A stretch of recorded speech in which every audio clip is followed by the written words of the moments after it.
अपर्याप्तं तदस्माकं बलं भीष्माभिरक्षितम्, पर्याप्तं त्विद्मेतेषां बलं भीमाभिरक्षितम्।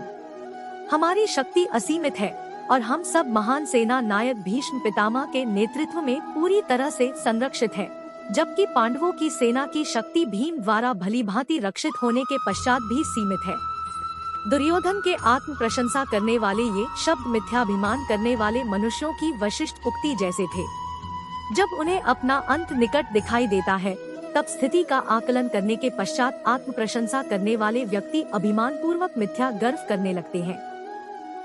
अपने भविष्य के प्रति अनर्थकारी व्यंग्योक्ति दुर्योधन के कथन में तब अभिव्यक्त हुई जब उसने कहा कि भीष्म पितामह द्वारा संरक्षित उनकी शक्ति असीमित थी। भीष्म पितामह कौरव सेना के प्रधान सेनापति थे।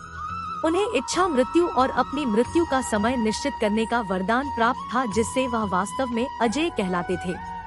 पांडव पक्ष की सेना भीम के संरक्षण में थी, जो दुर्योधन का जन्मजात शत्रु था। इसलिए दुर्योधन ने भीष्म के साथ भीम की अल्प शक्ति की तुलना की। भीष्म कौरव और पांडवों के पितामह थे और वे वस्तुतः दोनों पक्षों का कल्याण चाहते थे। पांडवों के प्रति करुणा भाव भीष्म पितामह को तन्मयता से युद्ध करने से रोकता था।